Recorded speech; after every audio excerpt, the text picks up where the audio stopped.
Stuart.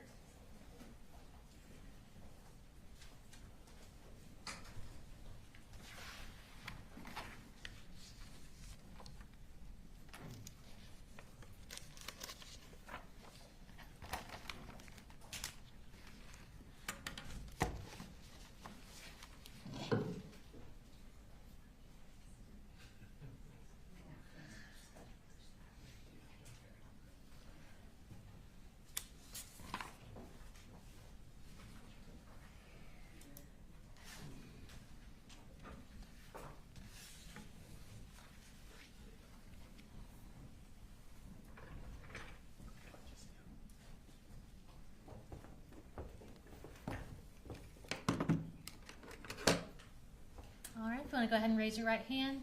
Do you swear or affirm any testimony you're about to give in the matter now pending before the court is the truth, the whole truth, and nothing but the truth, so help you God? I do. All right, you can have a seat.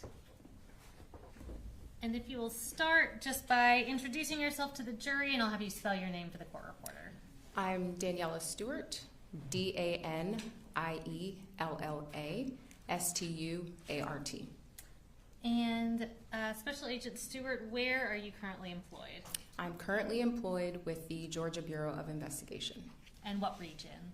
I was previously assigned to Region 11, which covers the Athens office. I have since taken a full-time position as a technical leader, which means I'm not specifically assigned to a regional office. I'm responsible for overseeing several regional offices in terms of the crime scene specialists that are in those offices. Okay. And back in September of 2024, were you specifically with Region 11 at that time? Yes. Okay. And tell us about Region 11. What area does that cover? Region 11, the office is in Athens, and it covers the 11 counties that surround the Athens area, and Barrow is one of them. All right. And tell us a little bit about your role now, and then I'll have you kind of go into what your role as a crime scene specialist is as well. Okay, so as a technical leader, like I stated previously, I'm responsible for helping train new crime scene specialists and teaching them how to work crime scenes. I'm responsible for 4 offices. So I have the Athens office, I have the Calhoun office, which is in the northwest region of the state. I have the Metro Atlanta office, and then I also have the Augusta office. Okay. And tell me about what being a crime scene specialist entails. So in my role as I'm a technical leader, I'm also a crime scene specialist. So my official title is special agent, but I specialize primarily in crime scene. So being assigned as a crime scene specialist to the Region 11 office back in September of 2024, my responsibilities specifically were to only work crime scenes. I'm not typically the one responsible for interviewing witnesses or getting medical records or running the case, so to speak. I'm responsible for running the crime scene and gathering the evidence that goes along with that crime scene. And give us a little bit of background on your education and training that led to that position with the GBI. So I have a bachelor's degree in sociology from Wake Forest University in North Carolina, and then I have a master's degree in criminal justice and criminology from Georgia State University, which is in the heart of downtown Atlanta. And I started working in the crime scene capacity for the Atlanta Police Department back in 2013. I was with them for approximately 2 years. I operated in a civilian capacity, which means I was not a sworn law enforcement officer. I did the same roles, though. I was photographing, collecting evidence, processing evidence, so I did that for about 2 years. Atlanta is a very busy agency, so there I responded to close to over 500 crime scene calls, ranging from burglaries to homicides. And then I was with the DeKalb County Police Department, also as a civilian crime scene investigator. And I was there for about 5 months, worked a handful of homicides and assisted with processing vehicles and working homicides. And then I got hired by the GBI in 2015. So I've been working with the GBI for about 9 years total. I did take a 2-year gap to kind of do something different in investigation. So I wasn't in a crime scene role, but I got back into a crime scene role. Once you're with the GBI, do you get additional training in crime scene processing? You talked about photographing, collecting evidence, that kind of thing. Does the GBI continue to train and hone your skills in that area? Yes. So we go through a special agent academy. Well, first of all, to be certified as a law law enforcement officer, you have to go to a police academy, which back then it was about 10 weeks. You have a 2-day crime scene processing class within that academy. And then when you get hired with the GBI, we have an agent academy, which back then it was about 11 weeks. So another 400 or so hours of additional training. We have a week specifically of crime scene in there. I am also a graduate of the National Forensic Academy, which is an 10-week academy in Oak Ridge, Tennessee, which is just outside of Knoxville. So we do training in blood stain pattern analysis, shooting reconstruction, latent print processing, photography. We get specialized training specifically in working crime scenes and analyzing evidence. I also teach for the University of Tennessee, so I teach crime scene classes throughout the state and also throughout the country for them. And specifically within the GBI, we have additional training crime scene wise. We do monthly training on various crime scene topics. So we're constantly training in the area of crime scene and forensic science. And I want to talk briefly about one specific area of what you do, which is laser scanner operations. Can you tell me about kind of what specifically y'all use and what that is? Yeah, so we use a 3D laser scanner, and the specific model that we have, well, we have 2 models at the agency currently that we use. We use an RTC 360, which is a bigger scanner. The range is about 130 meters, which is approximately 426 feet. And we also use a BLK 360 scanner, which the range for that is 45 meters. So it's shorter distances, better for inside scenes. So we have additional specific training in how to utilize that equipment. Okay.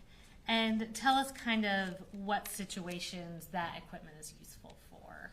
So it is primarily a measurement tool. So if you've ever seen people on the side with the giant yellow colored tripods surveying the land, a lot of them are using Leica equipment. And I think the biggest thing to understand with the Leica, again, like I said, is it's not necessarily a photography tool. That's what our camera's for. It is a measurement tool. So it allows us to capture millions of measurements within our scene and create a 3D point cloud so that we can go back in, get additional measurements, and essentially be able to walk through our crime scene in a 3-dimensional space. Okay. And just to be clear, even though it's not a replacement for photography and its primary role is measurement, can it be used to kind of create a recreation of a crime scene to some extent? Yes, because it does take panoramic images, so it overlays the images on top of the point. So how it works is there's a laser that's on the inside of it, and the laser hits a surface. Do you mind me demonstrating? No, she has a demonstrative aid to show how the laser works. But okay. We're not tendering it to evidence. So before we had 3D laser scanners, we used digital measuring devices, which essentially help us measure on scene. So there's a laser, you can see this red laser beam, this red dot on the wall. The laser is shooting out, and when you look at the screen, you can see what distance that is.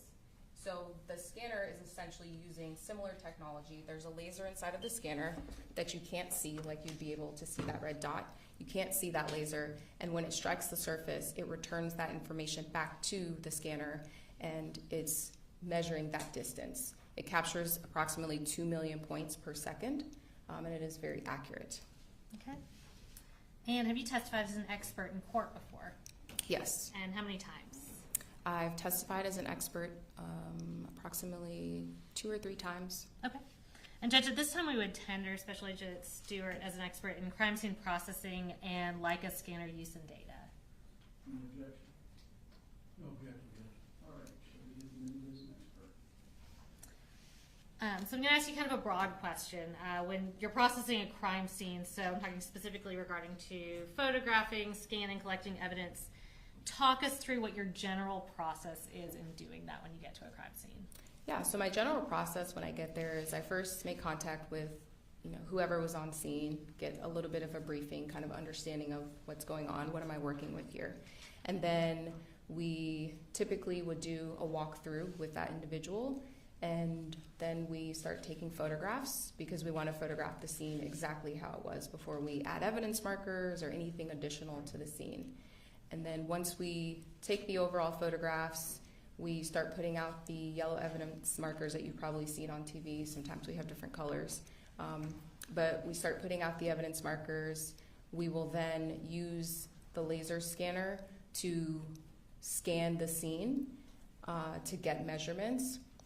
And I think the other thing I didn't explain about the scanner is its line of sight. So it's not able to see through things specifically. So if you can't see an object behind a door, the scanner won't be able to see that until you move the scanner to another position for it to be able to view that. So we set it up in multiple places in our scene to capture all of the information that we need, and then we combine it together. So we scan, and then we usually collect our evidence and do a secondary search for additional evidence. Okay. And you referenced kind of being brief when you get there. We've heard some testimony about this, but is the GBI a request-only agency? Yes, we are request only, which means we have to have a local agency ask us for help. Okay. And let's move on specifically to this case. So going back to September 4th of 2024, did you respond to Apalachee High School in Barrow County? I did. And was the GBI requested to assist in that case? Yes, we were. What was your role in this investigation? So this was a little bit unique because typically when I'm getting a request for a crime scene, I am not at the scene almost immediately when things are happening, when people are trying to clear the scene or put up the crime scene tape. I'm usually responding, a little bit after the incident has happened. The scene's already secured by the local officers or deputies, and then I'm in my crime scene role almost immediately when I respond. In this case, we responded to an active shooter. When there's this type of call, everybody who's available goes. So I responded in that capacity and was part of the process of kind of securing the crime scene. And then once we kind of figured out what we had going on, then I switched into my crime scene role at that point. Okay, so you kind of ushered the transition from active investigation to evidence collection, processing, that kind of thing. Yes. Okay. And how long did it take to process this crime scene in total? So this took approximately 3 days for us to process the scene. Okay. I'll go ahead and start with one specific aspect of the investigation. So in processing the crime scene, did y'all use a Leica scanner, the type of scanner that you've been talking about? Yes, we did. And how many did you use? So we actually used 3 scanners. A couple weeks prior to this incident, we had specific Leica training. A representative from Leica came to our training center in Forsyth, and we had a week-long training about how to use multiple scanners in a scene and then put those scans together. So the exact skills that we used during the Apalachee scene were the skills that we had learned during that training. And at what point did y'all actually use these scanners to scan the crime scene here? We started the crime scene examination, I think around 1:30, and we immediately started using the scanners because we had decedents that were in the hallway and in classrooms, and we wanted to properly document that. So we had a couple of people taking photographs of that and then immediately scanning that area. And just kind of generally talk us through what it looks like for, in this case, for y'all to obtain the appropriate scans from this whole school. Yeah, so like I said, we deployed 3 scanners. We had about 5 or 6 crime scene specialists and our crime scene coordinator on scene. That's not typical of us. Typically, it's 1 crime scene specialist working a scene and we have 1 scanner. But because we had evidence in different hallways and different classrooms and we wanted to work efficiently, we deployed 3 scanners and we captured 151 scans of the evidence. Okay, and you testified that y'all had recently been trained in using multiple scanners and combining those into one image. Were y'all able to do that in this case? Yes, we were. And have you had the opportunity to review that 3D mapping of Apalachee High School prepared by those combined Leica scanners in this case? Yes. Is it a fair and accurate depiction of the crime scene? Yes. In preparing for this trial, did you take that scan and essentially pre-record a walkthrough of the crime scene using the scan? Yes. And in doing that, were you essentially trying to follow the shooter's path in this case? Yes. And are there any contextual details that you want to explain about the appearance of the video before we tender it and publish it? Yes. So when I say fair and accurate, what you will notice with the scan data is that it's not going to look as smooth as a photograph or an actual video walkthrough because it's consistent of millions of points. So if you can imagine, you're looking in the courtroom right now, things are made of wood or whatever material. When you're looking at the scan data, you'd almost have to imagine that if this courtroom was made out of Legos, right? So if all the walls were made out of Legos, all of the furniture in here was made out of Legos, and each Lego represented a point in the scan, that's kind of how it would be. So if you walked into the courtroom and it was made out of Legos, you generally know what you're looking at. But it obviously doesn't look as smooth as if it's made out of wood or other materials. So it may look a little, I guess, grainy, so to speak, because its primary job is to capture measurements. And every surface that you see in there is consistent of millions of points, or in my analogy, millions of Legos.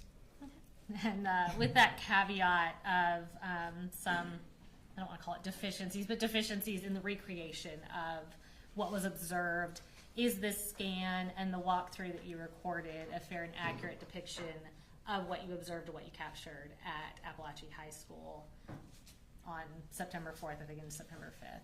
Yes, and you may see when you're watching this fly through, the lockers kind of look a little bit hazy and white. They're blue, but there's like a white haze on them, and that's primarily because there was so much ceiling tile dust in the school, on the floor, on every surface, and the scanner is capturing some of that. And Judge, at this time we would tender into evidence States Exhibit 110, which is the walkthrough from the Leica scanner. Any objection? No objection at this time, yet. Let's do this. Before we publish and you go through the walkthrough and the scan, let's go ahead and take our lunch break. Yes, sir. All right, we'll be in recess till 1 o'clock. Don't be seated. Ladies and gentlemen, sorry, we had to work through some evidentiary issues. It happens. Christine? All right, so just to kind of refresh your recollection where we left off, we had just tendered your scan of the school and the walkthrough that you had prepared in relation to that. And I remember you previously testified that there are some sort of visual defects in the presentation from the Leica scanner. Is that correct? Correct. Okay.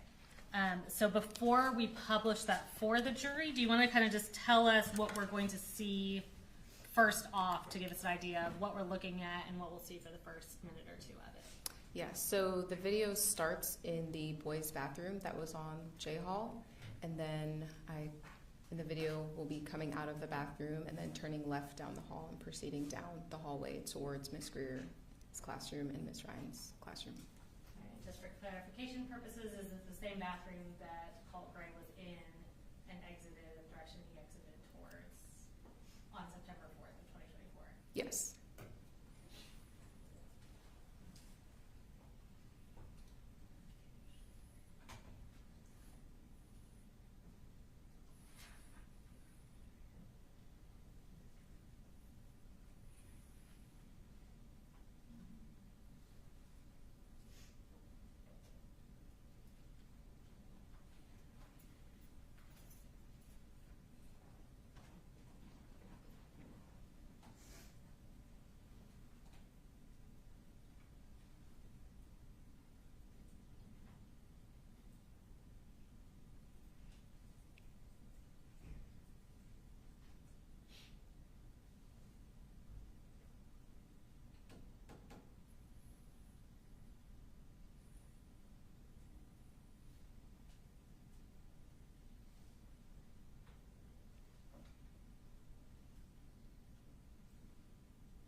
2 minutes and 48 seconds. As we're approaching Ms. Greer's classroom, can you tell us what we're going to be seeing for the next couple minutes? Yeah, so for the next couple minutes, you'll see the video go towards Ms. Greer's classroom, almost like we're going to go into the classroom. The door would have been closed during the time of the incident, but for scanning purposes, we leave the doors open so that the scanner can see into the room because it's a line of sight scanner, so it can't see through the door.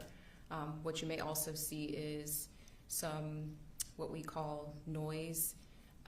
The scanner doesn't love reflective surfaces, so what happens when it's hitting a reflective surface is it's returning back, and it sometimes creates points in error, essentially. So you may have, like, let's say it hits the TV screen, you may have the duplicate of the TV screen on the back wall or something like that. We go in and we try to clean up most of that as best we can, but you can imagine in the school there was a lot of reflective surfaces.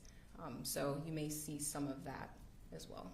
And then once we come out of Ms. Greer's classroom, the video doesn't go completely in it, but then we go next to Ms. Ryan's classroom, and you'll see the video actually go through her classroom to show some of the defects and the other evidence that's in the classroom. Of course, during the incident, Colt didn't actually walk through the classroom. He stepped into the classroom. But for the purposes of this, for you to be able to see everything, we went in that classroom. Thank you.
What we're going to see in this next few minutes. So in the next few minutes, you will see us make our way back down J Hall towards the intersection of I and J.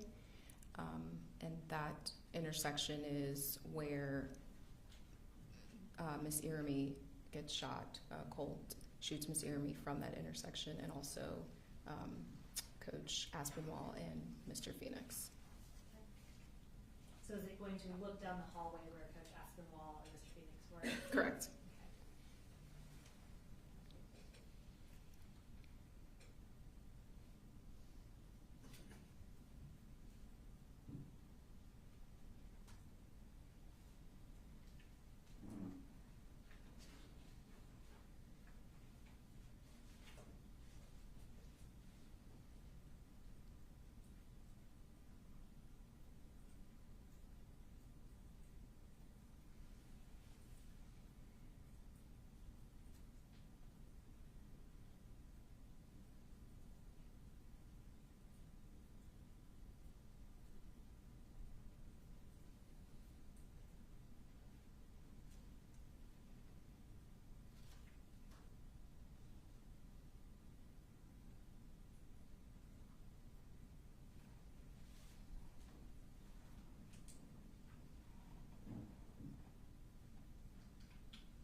So we will continue down J hallway.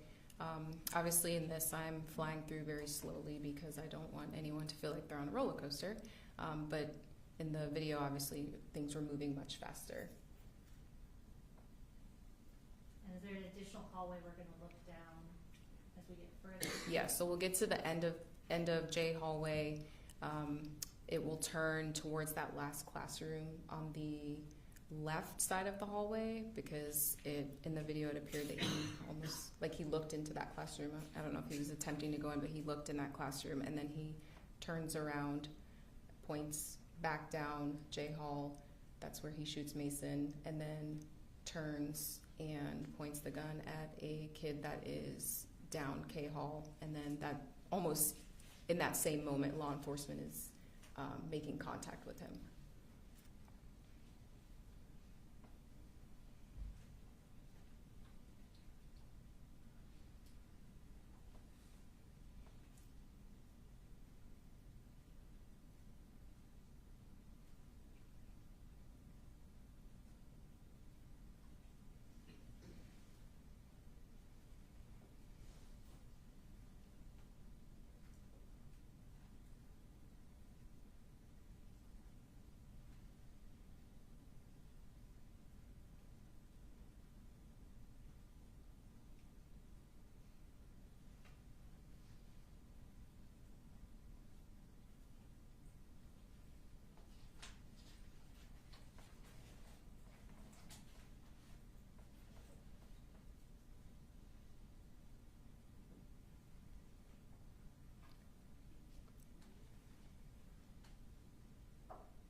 In addition to this scan and collecting evidence, you referenced taking photographs of the crime scene. Is it fair to say a significant number of photographs were taken of this crime scene over the course of several days? Yes, I individually took over 1,000 photographs. Okay. I'm going to show you what's been marked as State's Exhibits 111.1 through 111.144. That the defense counsel has previously reviewed. Did you review the stack of photographs outside the presence of the jury? Yes. And tell me what those are. They are overall mid-range and close-up photographs of the school and various items of evidence and bullet defects. Okay. And are they all fair and accurate photos of photographs that were taken of the crime scene and evidence from the crime scene? Yes. In some of the photographs you may see some areas that are a little brighter. I did use an external flash because as the day got As the day moved on, it got darker outside, so it was darker inside of the school. Okay. And have they been materially changed or altered in any way? No. And Judge, at this time, the state would tender states exhibits 111.1 through 111.144, and note that 111.117 was previously admitted through Deputy King. All right. So, Mr. Berry, no objections except those we dealt with earlier, is that right? That's correct, Judge, thank you. All right. 111.1 through 144 are admitted, except for those that I ruled on a little while ago.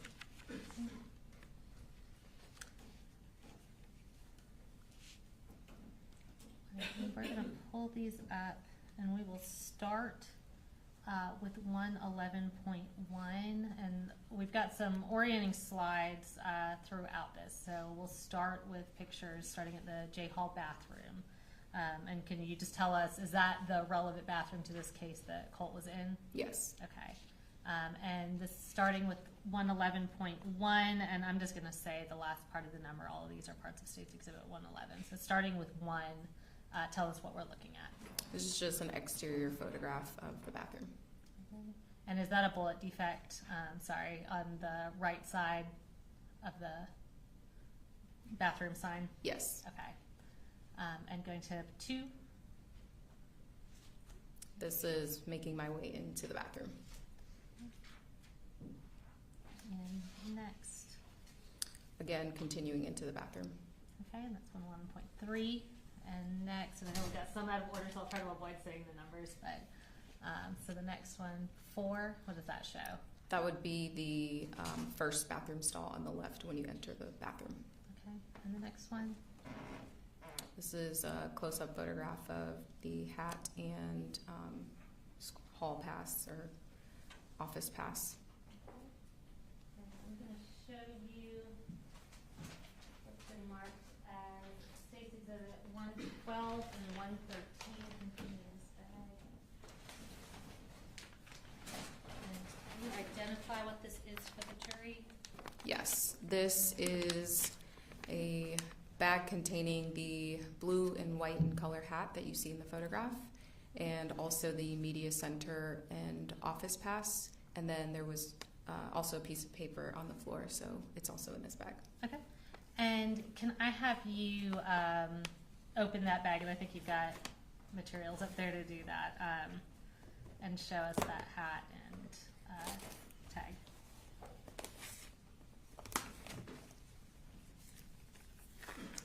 And Judge, at this time we would move to tender State's Exhibits 112, which is the hat, and 113, which is the badge. And just so it's clear, these are not 111 point. No, these are This is actually their own 112 exhibits. on the- Yes, sir. The objection. No, Your Honor. All right, 112 and 113 are admitted.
Can you just hold up? I'll have you hold up the hat for the jury, and then after that, if you'll hold up the badge.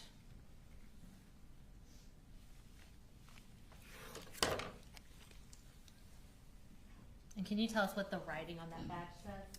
So it says Apalachee High School at the top, then it says Media Center /office, and then it says Hall J, room 2.151. Okay. And what was the writing on that hat? The writing on the hat says vendor. Okay. Now going back to the pictures, if we can go to the next slide. This is 6, and what does that show? This is a new student information paper. And thank you. And then the next slide. So these next pictures will be from outside the bathroom going down J Hall to the classrooms of Miss Greer and Miss Ryan. If we can go to the next slide. So 7, what are we looking at here? So we're looking at the exterior of the bathrooms and then also down J hallway. Okay, and next is 8, and what do you see in this picture? Now we're outside of Miss Greer's classroom and Mr. Ryan's classroom. Okay, next is 9. Again, we're outside of that classroom, making our way closer. And what are those objects that you can see, at least in the foreground of that photo? On the floor just outside of Miss Greer's classroom was a poster and a backpack. Okay, and the next, this is 11. This is just another photograph from a different angle outside of the classroom, both of those classrooms. Okay, and in addition to what you identified previously, those blue gloves, are those from the crime scene or from medical personnel? Those are probably from medical personnel. Okay. And is that assumption just based on your knowledge, training, and experience with how these crime scenes are approached? Yeah, I mean, there was a lot going on, so they likely were trying to render aid to people and, trying to change gloves out. Okay. And next, 12. This is a shoe that was just outside of Miss Greer's classroom. Okay, and is that the same shoe that we saw in the foreground of the previous picture? Yes. Okay. And 13. This is a close-up photograph of the poster, and then there's also a crock that has blood on it. Okay. And next. All right, so Miss Greer's classroom. Go to the next slide. Right, this is 14. What is this showing? This is the area just outside of Miss Greer's classroom. Okay. And next, 15.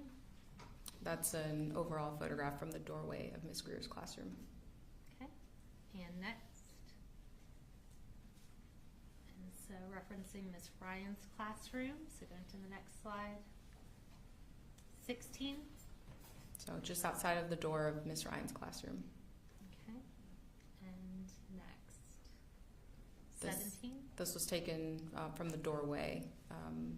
It's showing the overall from the doorway and those defects that are in the whiteboard. Okay. And this is inside Miss Ryan's classroom. Correct. Okay. Next. 19.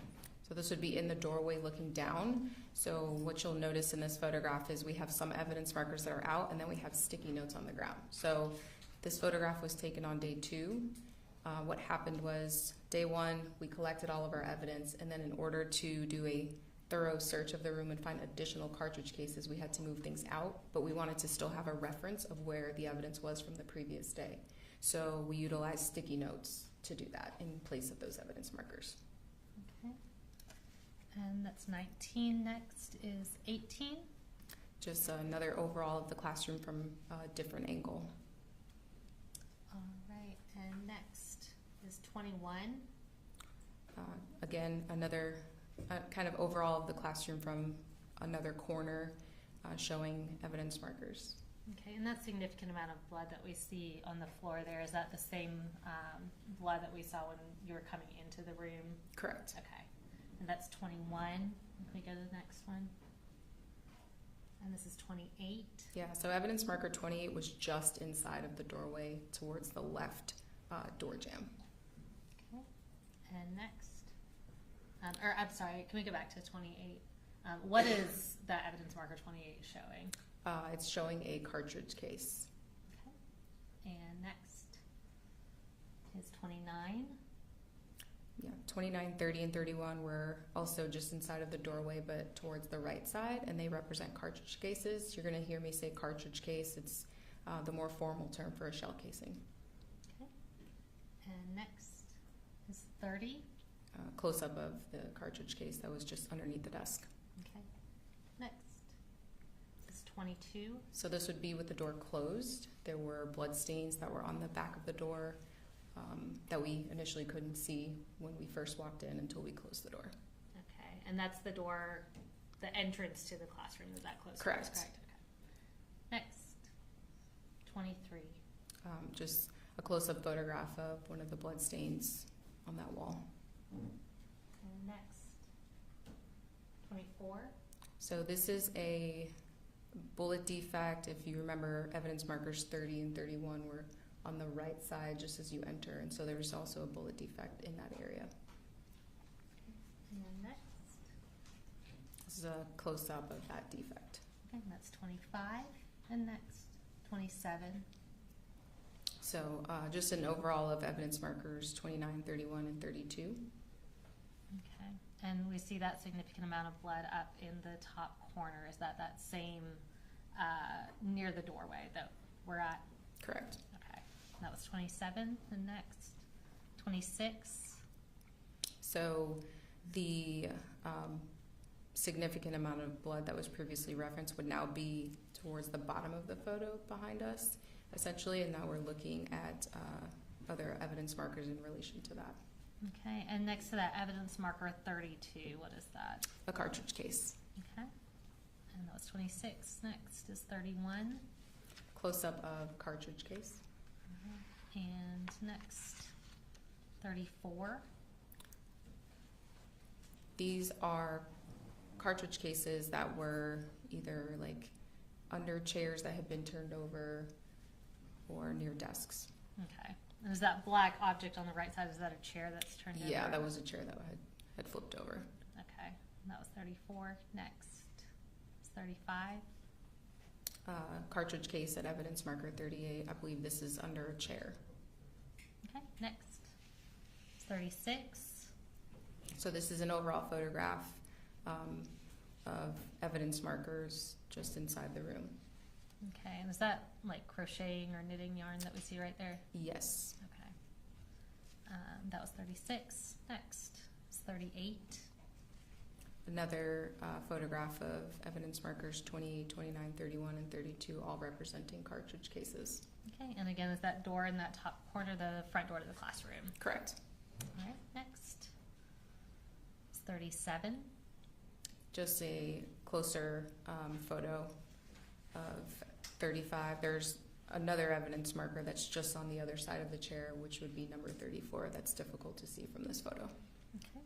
And next is 32. Yeah, so then there's evidence marker 34 identifying a cartridge case. All right. Next, 33. A close-up of evidence marker 35 identifying a cartridge case. Next, 39.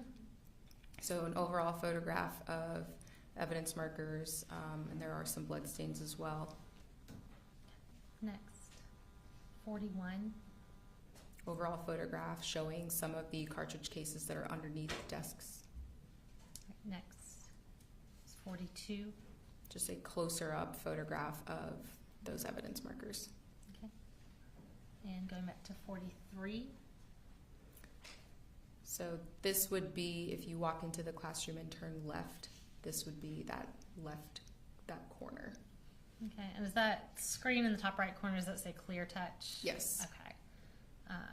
And that's 43. Next is 44. There were bullet defects on that wall. Okay.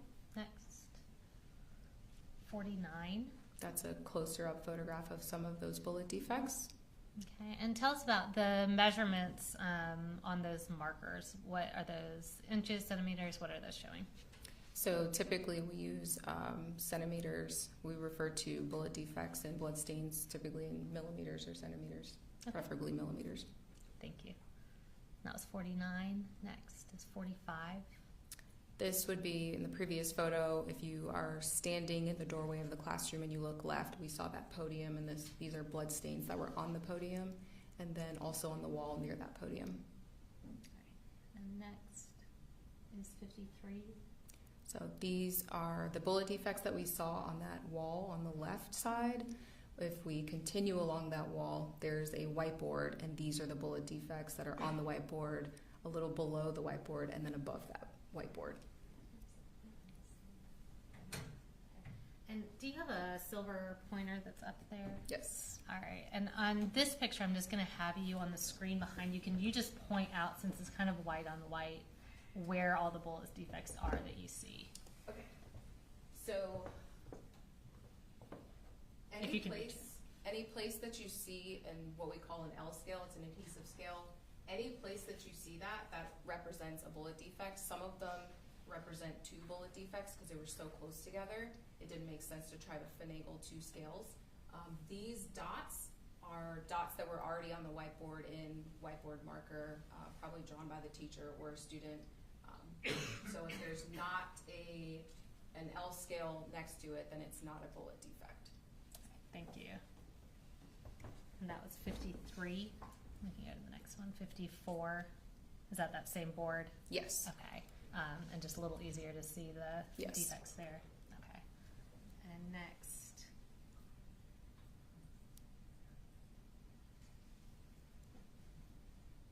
Is 55.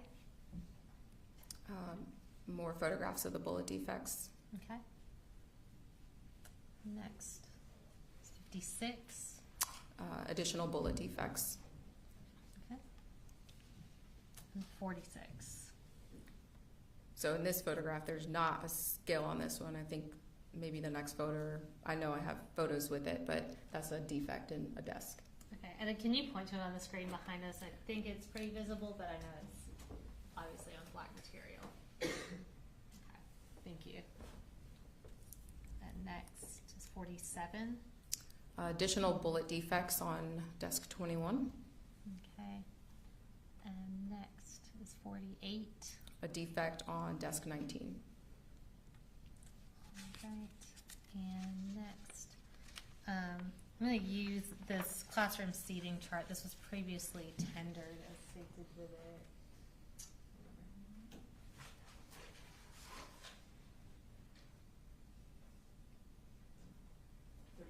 Okay, it's State's Exhibit 38. The desks we saw had numbers on them. Can you tell us which desks it were that had the bullet defects in them? So that would be desk 19 had bullet defects, desk 21. Both of those in the photographs had the L scale, and then desk 9 was that first one that we saw that didn't have the L scale in that specific photograph. Okay, thank you. Right, and we can go to the next slide. This is 50. So if you're standing in the doorway and you're looking straight into the classroom, this is that wall. So there are bullet defects on the blinds and then bullet defects on the whiteboard on that wall. Okay, and again, anywhere where we see an L scale, that indicates a defect. Correct. All right, thank you. Next. It's 51. Just a closer up photograph of that.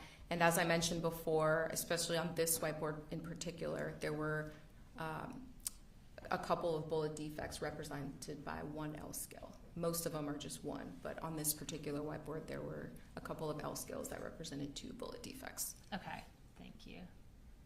And next is 52. So we removed the whiteboard because some of the bullets went through the whiteboard, and so we were trying to recover any evidence possible. So we removed the whiteboard to see which ones went through, and this is that wall behind that whiteboard. Okay, and we see the L scales down below the paper, but we see this large defect up on the top. Is that from a bullet?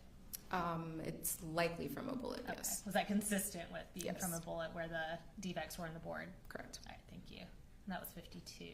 We can go to the next one. Is 20.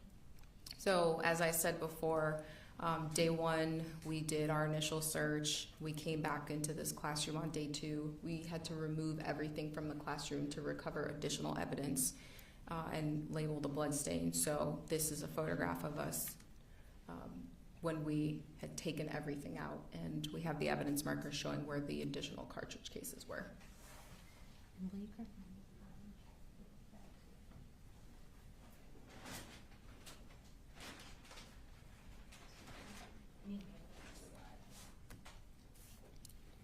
So before we go towards the next photographs, I'm going to show you what's been marked as State's Exhibit 114.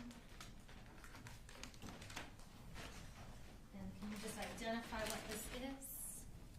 Yes, this is the bag that contains the backpack that was at evidence marker 20. Okay. And what is labeled as being inside of that bag? This bag is labeled to contain the black and colored JanSport backpack, and within that backpack would have been a binder, miscellaneous school papers, a knife, a computer charger, a can of Remington oil. Okay. And does it appear to be in the same condition as when it was packaged and put into evidence with the GBI? Yes. All right. And Judge, at this time we would tender State's Exhibit 114.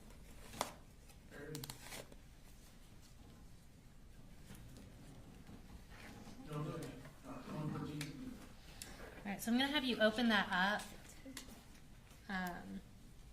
And specifically, if I can have you, once you have that open, display for the jury the backpack as well as the oil and the knife.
Can you tell us what brand of backpack that is based on the front of it? JanSport. Okay, and is this the backpack that was recovered? We saw in the photos a backpack that was with a white poster board outside of Miss Ryan and Miss Greer's classrooms? Yes. Okay. And based on your review of the crime scene and the evidence, is that consistent both in appearance and location as being the backpack that Colt Gray had with him that day? Yes. Okay. And then inside the backpack, if you could just display for the jury the oil and the knife.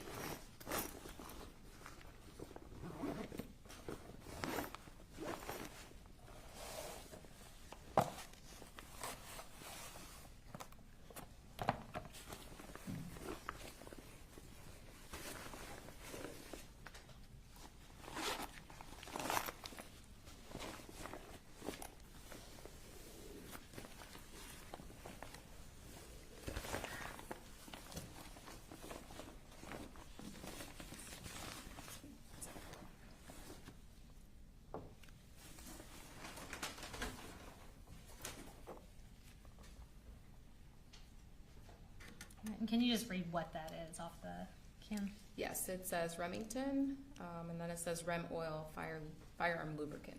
Okay.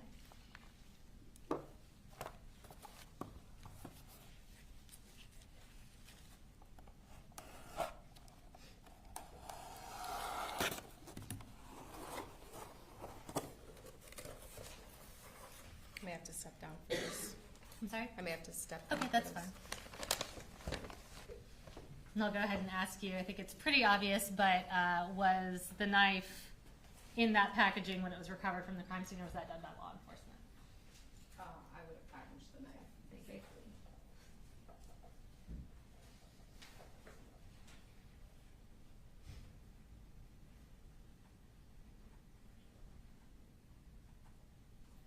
And if you want to go ahead and store that over on this table, you're welcome to do that.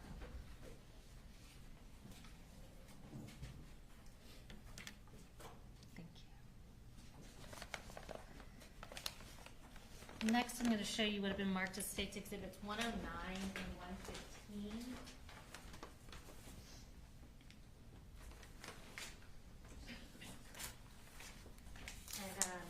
I'm not going to have you open these up, but if you can just identify what these are. Yeah, so 109 is a brown paper bag containing 6 LC223 REM cartridge cases from room 2.152, which would be Miss Ryan's classroom. Okay. And then 115 is a brown paper bag containing 18 223 cartridge cases. Okay, and where were those recovered from? Some of them were from room 2.152, which is Miss Ryan's classroom, and then some of them were from the hallway floor, close to where Mason was shot. Okay. And those appear to be in the same condition and sealed as when you took them into evidence and put them into evidence with the GBI?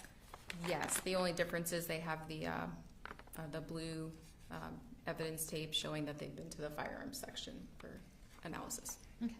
And Judge, at this time we would tender State's Exhibits 109 and 115. And Judge? No, Your Honor. 109 and 115 were reviewed. Okay. And here I can put.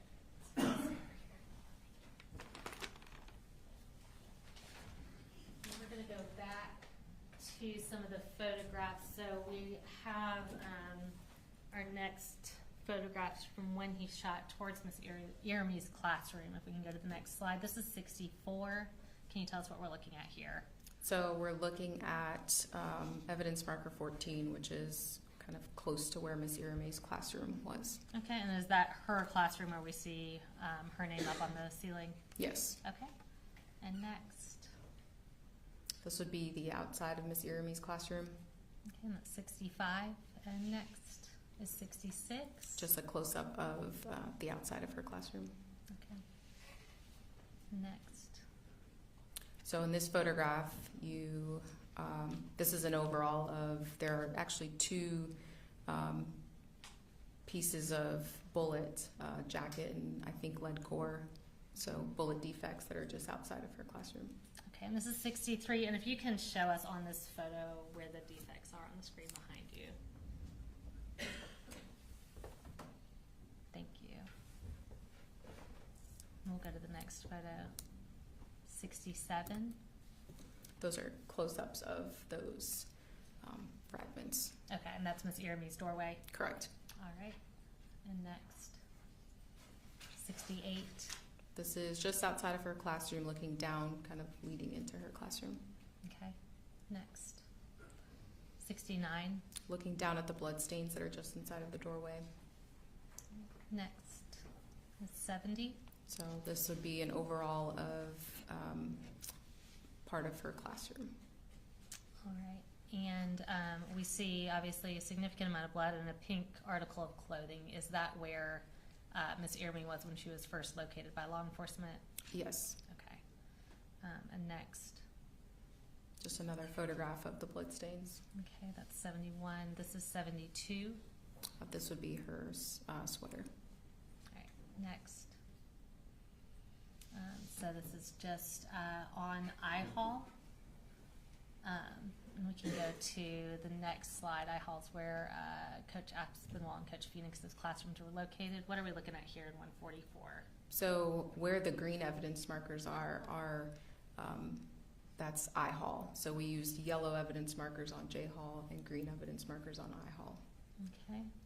And how many markers do we see in that picture? In this specific photograph, there are 11 evidence markers, and each one of them represents a cartridge case. Okay. And go to the next one, 143. So this is evidence marker 12 that represents a cartridge case that would have been just outside of our view in that last photograph on the left. Okay. So is that 12 total cartridge cases that were recovered on I-Hall? Yes. Towards I-Hall. Okay. And I'm going to show you what's been marked as State's Exhibit 2 and 3. And again, I'm not going to have you open this, but if you can identify what this is. This is the bag containing those 12 223 cartridge cases from the evidence markers on I-Hall. Okay, and again, does the evidence appear to be how you packaged it and in substantially the same condition as when it was placed into evidence? Yes, this also has the crime lab firearms tape as well. Okay. Judge, at this time, we tender states exhibit 203. Any objection? No. All right, 203 is admitted. Thank you. And we can go to the next slide. What are we looking at here? Just an overall down the hallway, and you'll see Miss Lancaster's classroom on the right and Coach Aspinwall's room on the right as well. Okay, so I know the evidence markers aren't there, but this is still I-Hall. Correct. Okay, and that was 73. We'll go next. 74. So this is just outside of Coach Aspinwall's room. There are several bullet defects that are on the outside of his classroom. Okay, we'll go next. 75. These are just a close-up of some of those bullet defects. Okay, and next. 76. This is, again, just outside of his classroom. Okay, and next. 77. So that's the wall just outside of his classroom, and at this point, we're now making our way down the hallway. Okay, so that's Coach Aspinwall's classroom, that door on the right side. Correct. Okay, we'll go next.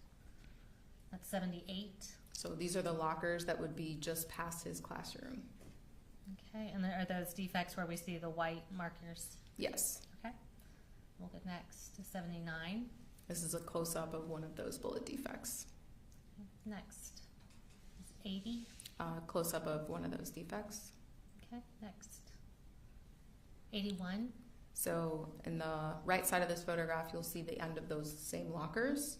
And now we are making our way further down the hallway, and there are bullet defects just outside of the science classroom. Okay, next is 82.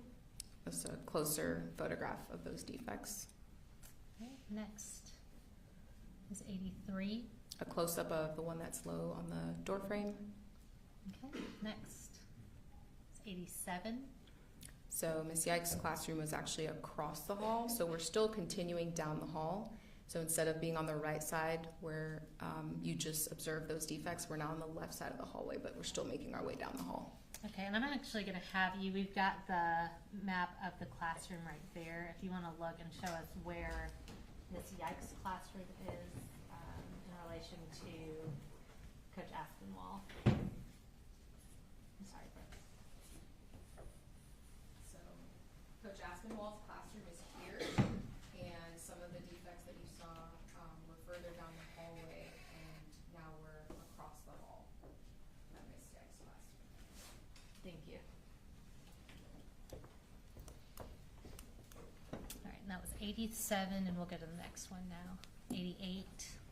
Those would be close-ups of those defects. Okay, in Miss Yike's doorway. Correct. Okay, and next is 89. And now we're continuing down the hall. We're on the same side of that hallway. Okay, and are those each where we see numbers and or markers? Are those all bullet defects? Yes. Okay, we'll go next. 90. There's close-ups of the bullet defect. Okay, next is 91. Another close-up of the bullet defect. Okay, so can you tell us approximately the size of that defect? It's bigger than 40 millimeters, so it's probably close to 50 millimeters in length. Okay. And we'll go to the next one is 86. This is now the end of I hallway. Okay. And is that wall, is that where I hallway intersects, kind of on the opposite end from J hall? Yes. Okay.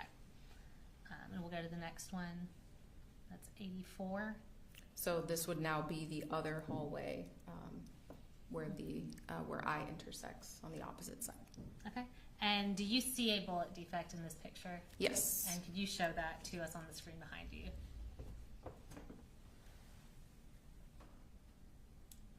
Thank you. And that was 84, and we'll go to the next one, which is 85. That's a close-up of that defect. Okay. And we'll go next. All right, so looking at Mr. Phoenix and Miss Lancaster's classroom specifically, And we'll go to the next slide. Is 92. It would be just outside of Miss Lancaster's classroom. Okay. Next. Making our way into the classroom. All right. And what do you observe on the floor here? There are bloodstains on the floor. Okay. That was 93. We'll go next. Is 94. So stepping inside of the classroom and photographing back out towards the door. Okay. And that blood we see in the doorway, is that the same blood we were looking at before from the opposite direction? Correct. Okay. And we'll go next. Is 95. And then this would be looking back out towards the door, the blood stains that are just inside the doorway. Okay, and based on your review of the crime scene and evidence, is that area of blood consistent with where Mr. Phoenix fell after he was shot? Yes. Okay, and we'll go to the next slide. 96.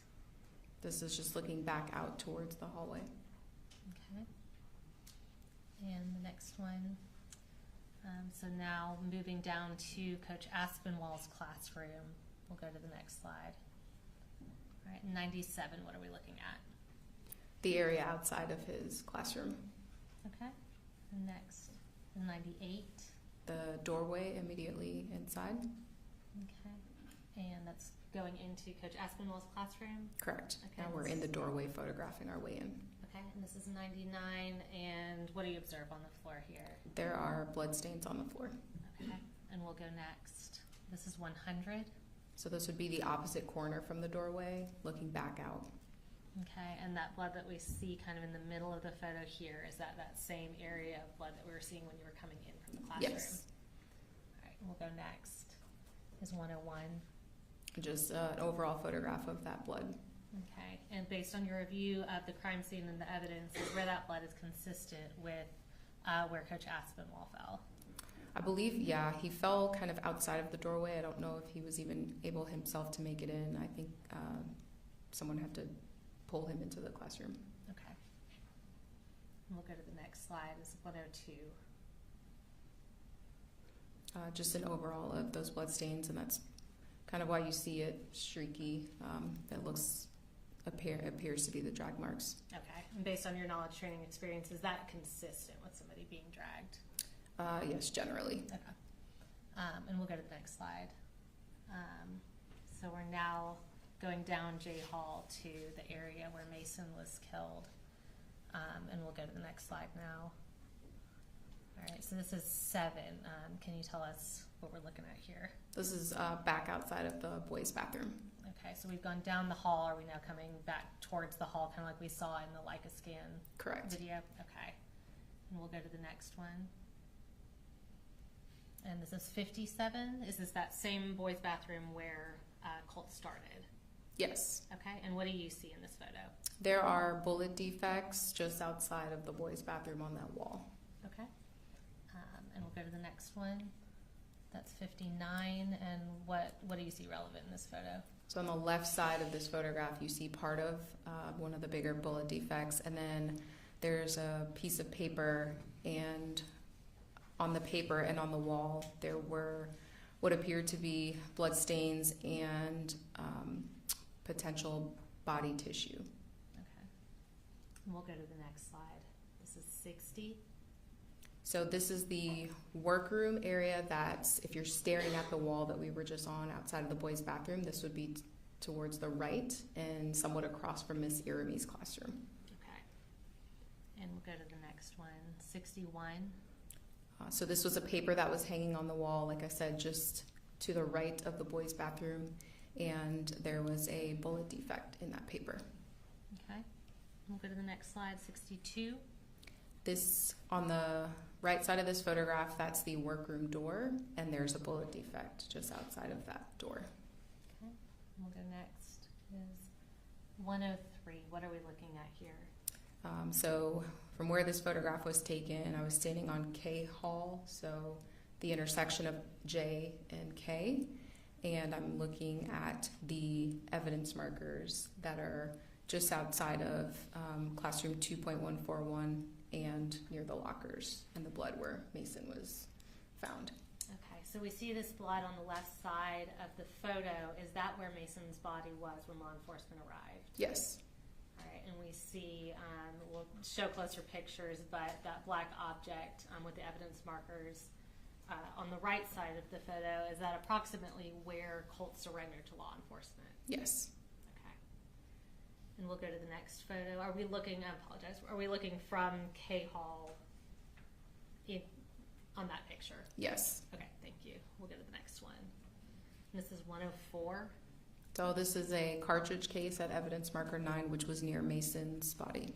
Okay, and I believe was that cartridge case in one of the previous exhibits that had the cartridge cases from Miss Ryan's classroom? Well, yes, it would have been in with the cartridge cases from Miss Ryan's classroom. Okay. Yes. Gotcha, thank you. And was that recovered very close to Mason's body? Yes. Okay. And now going to where Colt was apprehended at the intersection of J and I Hall. And I believe that's actually J and K Hall, correct? Correct. Okay. So we'll go to the next slide here. This is 105. And what are we looking at here? So in the bottom left corner, we're looking at evidence marker 1, which represented a glove, a yellow glove. And then further down, we're looking at the rest of the evidence markers. Okay. And we'll go to the next slide, 106. And what does that show? One of the yellow gloves. Okay, and is that an external door here on the left? Yes. Okay. We'll go to the next one, 107. What do we see there? So that would be the gun and the magazines and some other items that were around the gun prior to me putting out the evidence markers. Okay, and the next slide is 108. And what do you see in this photo? Just a closer photograph of those items. Okay. I'm going to show you what's been marked as State's Exhibits 116 and 117. Can you just identify for us what these are? And I am going to have you take these out and show them to the jury once we've entered them into evidence. So 116 is the right hand yellow glove, and 117 is the left hand yellow glove. And do those appear to be in the same condition as when you took them into evidence and placed them into evidence with the GBI? Yes. All right, and Judge, at this time we would tender State's Exhibits 116 and 117 and publish to the jury. Okay. All right. 116, 117 are good.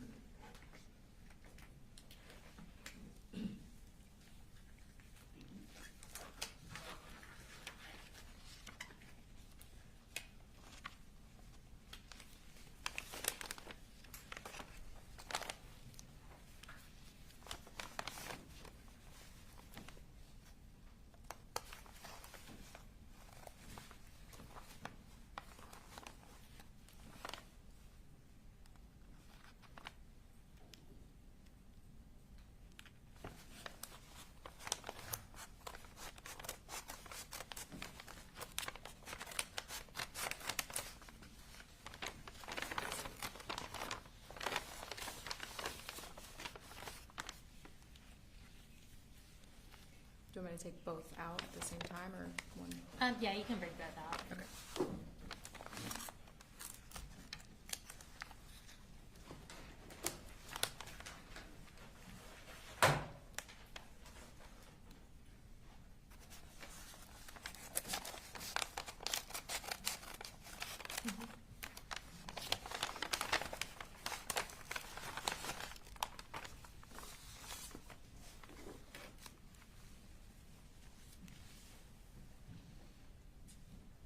And based on your review of the evidence of the crime scene here, what's the relevance of these gloves to this crime scene? It's my understanding these are the gloves that he was wearing during the incident. Okay. And was where they were recovered consistent with being those gloves, as well as their appearance? Yes. Okay.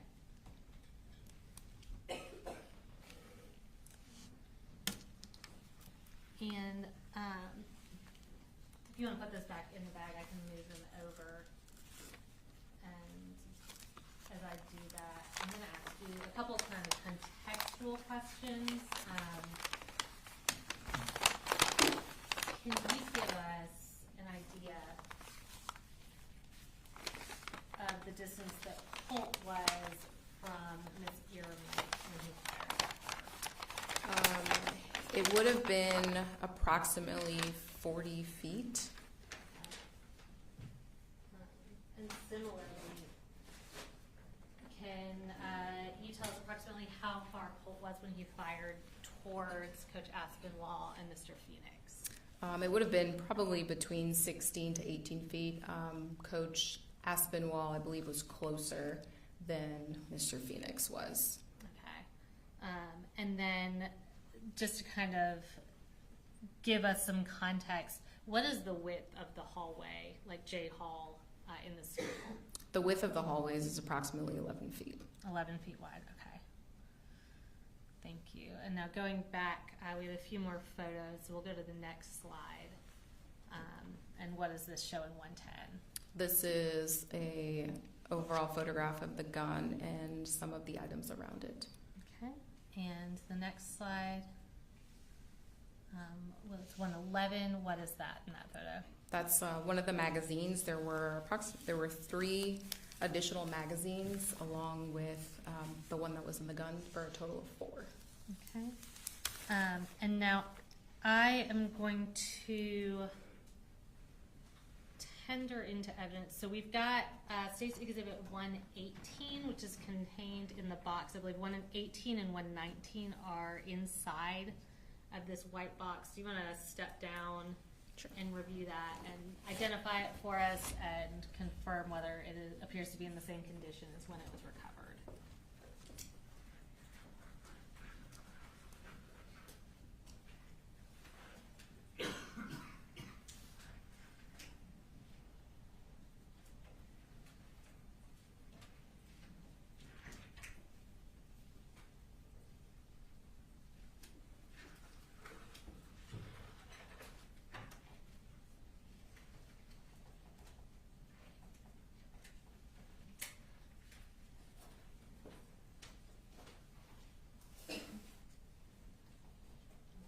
You 118 is the firearm itself. Can you identify that for the jury? Yes, this appears to be the same gun that was collected from the crime scene. Okay, and 119 is the other object that's contained in that box. Can you identify that? This appears to be the gun magazine that was in the weapon. Okay. They appear to be in substantially the same conditions when they were taken into evidence? Yes. Okay. And Judge, at this time we would tender State's Exhibits 118 and 119. Okay. All right, 118 and 119 are Okay, and I'm going to have you display, we'll start with the firearm itself for the jury. And has that firearm been secured? Did it have a gun lock in it and otherwise been disarmed? Yes. Okay.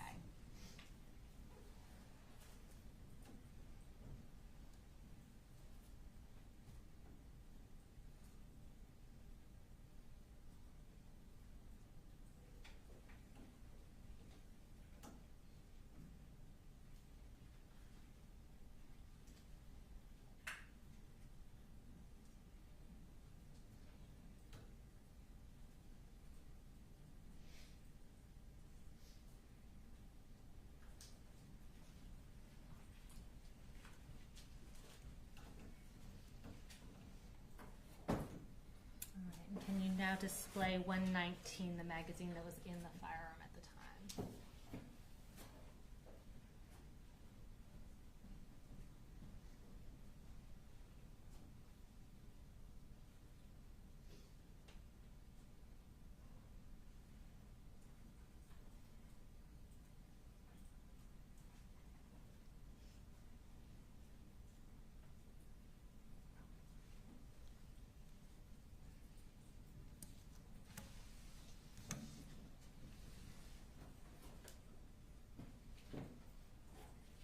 You can have a seat. I do have a couple other physical pieces of evidence.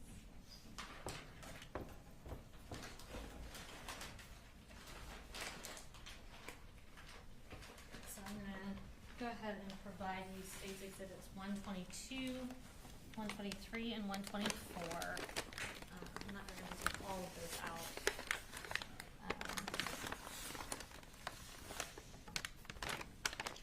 And actually, 122, 123, and 124, we are going to have you remove those. Can you identify what they are for the jury?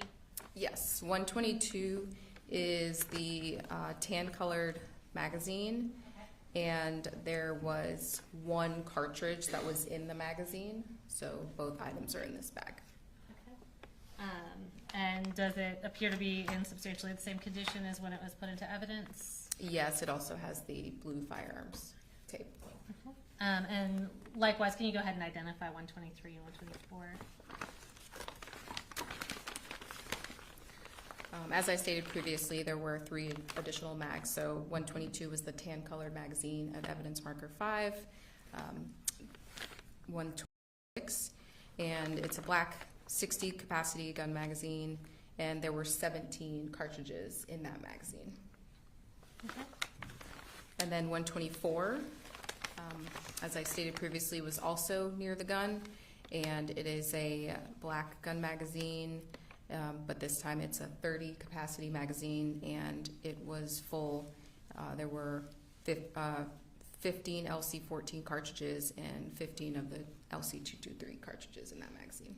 All right. And similar to 122, do 123 and 124, with the exception of having markers from being to the GBI crime lab, do those appear to be in substantially the same condition as when they were taken into evidence? Yes. All right. And Judge, at this time, we would tender State's Exhibits 122, 123, and 124. Okay. All right, 122, 123, and 124. All right. And starting with 122, if I could just have you remove that from the bag and show it to the jury.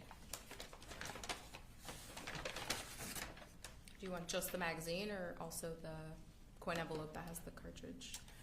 We won't take the cartridges out of the coin envelope, but you can show that to the jury just so they're aware of what that is.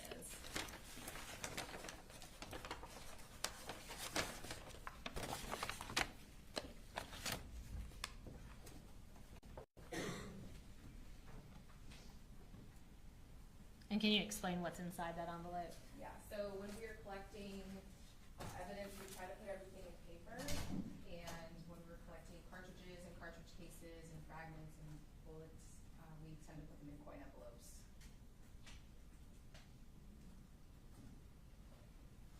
So the cartridge from this magazine is in this envelope. Okay.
Same thing with 124.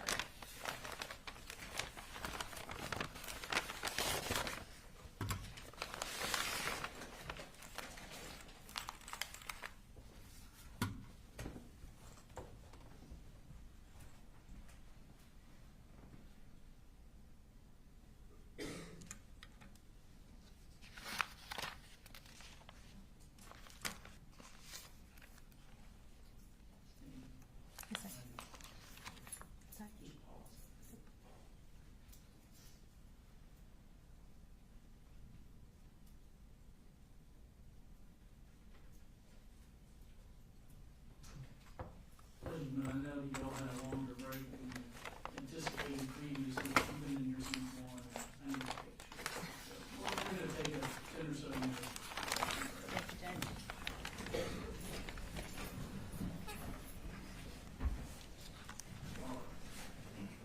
Go ahead, Steve. All right, I just have 3 more pieces of physical evidence to introduce through you. I'm not going to have you take any of these out of the bags. I'll start with State's Exhibits 120 and 121. And can you you just identify what these are and tell us if they appear to be in substantially the same condition as when you took them into evidence? So 120 is the cartridge that came out of the chamber of the gun, and then 121 are the 18 cartridges that came out of the magazine that was in the gun. Okay. And do they appear to be in substantially the same condition? I believe they have the crime lab tape on them as well? Yes. Okay. Judge, at this time we would tender State's Exhibits 120 and 121. Any objection? No objection, Judge. All right, 120, 121 are admitted. Okay. Lastly, before we talk about the contents of Colt's bag and the firearm in slightly more detail, I'm going to show you what's been marked as State's Exhibit 205. And can you just identify what that is? Yes, this would be the poster that was in the hallway at evidence marker 19. Okay, and we won't take it out since we had a pretty clear picture of it. Again, does that appear to be in substantially the same condition as when you took it into evidence? Yes. All right, and we'll tender State's Exhibit 205 into evidence. No objection. All right, 205 is admitted. And regarding that poster board, just to be clear, we talked about whether the bag appeared to be the same backpack that Colt was wearing at the time. Based on the location of where the poster board was found and its appearance, is it consistent with the poster board that was concealing Colt's gun when he came into Apalachee High School on September 4th of 2024? Yes. Okay. Now at this time, we are going to go back to the photos. We just have a few more if we can go to the next slide. And this is 112, and can you tell us what we're looking at here? This would be a photograph after I've opened the backpack. Okay, so is that what was inside Colt's backpack when you first opened it? Yes. Okay, and we'll go to the next one, 113. What is this? These are the contents of that previous photograph. Okay, I see it has some writing down there. What does that writing say? That writing says from backpack number 20. I wrote that so that I would know where it came from. Okay, so that's for your own reference, essentially. Correct. Okay, and we'll go to the next slide. This is 114. This would be the knife that was in the backpack. Okay, and we'll go to 115. The oil that was in the backpack. All right, and is that same poster board that was behind it? Correct. Okay, and 116. That's another photograph of the oil that was in the backpack. Okay, and again, did you write from backpack number 20 for your own reference? Correct. All right. We'll go to the next slide, 117. And what does that show? This is a photograph of the gun and the magazines that are near the gun. Okay. And we'll go to the next slide, 118. This would now be with the evidence marker identifying those items. Okay. Next we have 119. Photograph of the gun. Okay. And does that just show kind of a close-up of some of the writing that's on the gun? Yes, the brand. Okay. And we'll go to the next, 120. This is the cartridge that came from the chamber of the gun. Okay. And again, is that your writing? Yes. Okay. We'll go to 121. This would be the 60-round magazine that was in the gun. Okay. And we'll go to 122. This is a closer-up photograph of the top of that magazine showing the capacity. Okay. We'll go to 123. And then this would be the other side. Okay. And 124. This is a photograph demonstrating that there are cartridges in that magazine. All right. And we'll go to 125. And then this would be the cartridges that came out of that magazine. Okay. And 126. This is one of the magazines that was near evidence marker 6. Okay. And the next slide. This would be the top of that magazine, showing that there are cartridges in that magazine. That's 127, and we'll go to the next one, 129. And then these are the cartridges that came out of that magazine. Okay. We'll go to the next slide. This would be the other magazine that was at evidence marker 6. So the last one we saw was the 30-round magazine. There was an additional 60-round magazine with cartridges in it. Okay, and that's 130. We'll go to the next slide.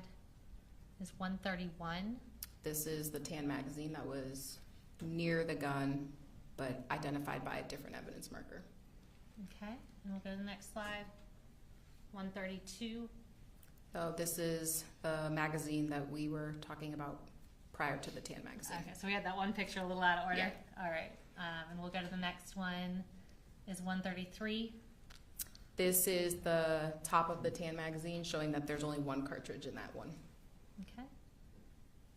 And the next one is 134. These would be the cartridges that came out of the 60-round magazine.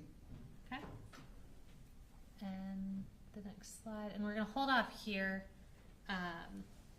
And just to be clear, the magazines that we showed, the cartridges that we showed, are those all the same magazines that were placed into evidence? Yes. Okay, the physical, actual objects.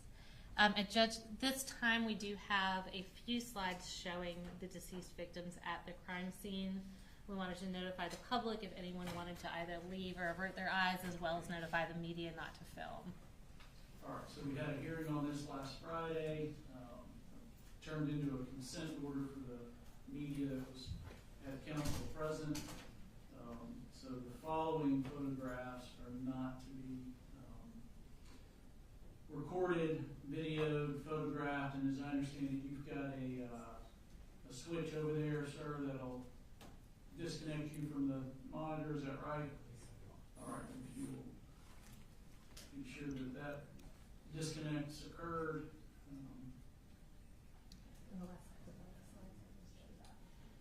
All right, was there anyone that wanted to leave the courtroom? Okay. All right, again, do not record, photograph, transmit the following exhibits. All right, and we won't belabor these, but we are going to identify them and publish them to the jury. We'll go to the next slide. All right, this is states 135. Can you identify who's in this photo? This would be Christian in Miss Ryan's classroom. Okay, and is that where he was discovered inside the classroom? Correct. Okay, and we'll go to the next slide. This is 136. What is in this photo? So this is Miss Irami. When law enforcement arrived, she was initially in her room and then got moved to the workroom. Okay, so is this her body in the workroom where they took her to try to render aid? Correct. Okay. And we'll go to the next photo, which is 137. What do we see in this photo? This would be Coach Aspinwall in his classroom. Okay. And is that where his body was discovered when law enforcement arrived? Yes. Okay, we're going to go to 138. What do we see in this photo? This is Mason in the hallway. Okay. Go to the next slide. This is 139. What do we see in this photo? We see Mason at the top part of the photograph and the gun near his body.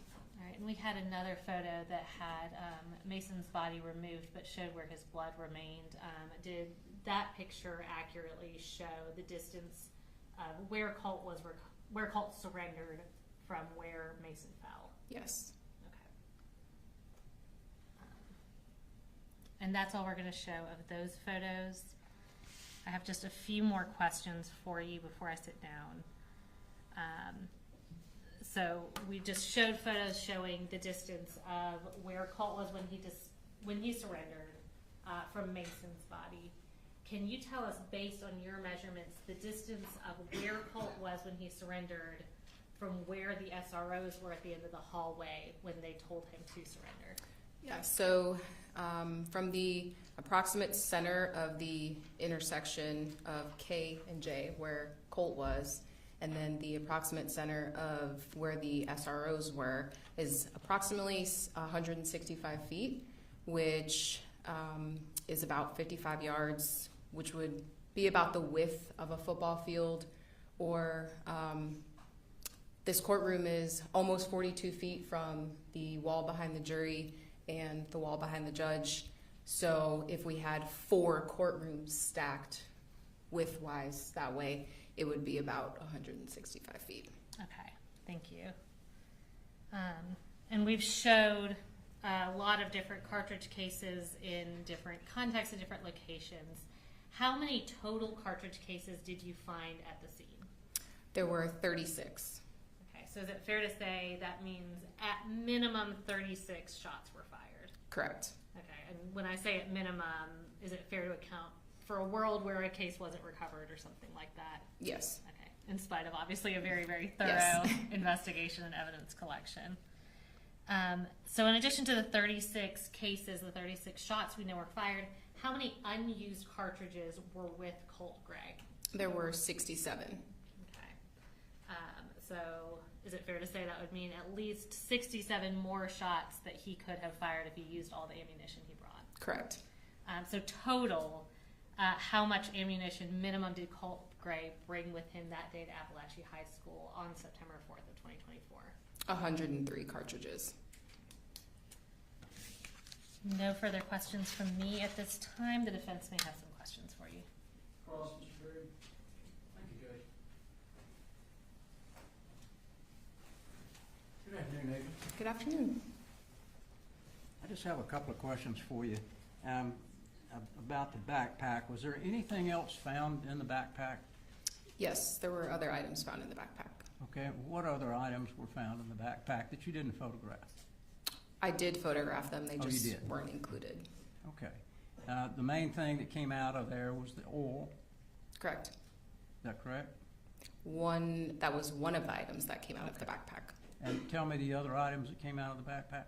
There was, aside from the oil, the knife, there was a computer charger in there, there was a cell phone in there, and then there was also a binder in there. Okay.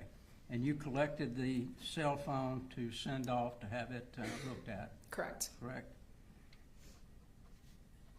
We saw on the photograph, one of the last photographs, there were earphones that plug into a telephone.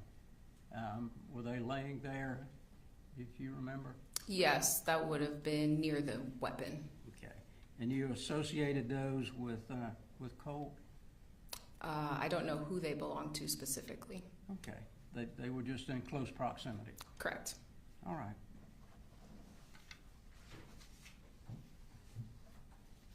I think that's all I have. Thank you, Judge. Yes, sir. Can you redirect? No, sir.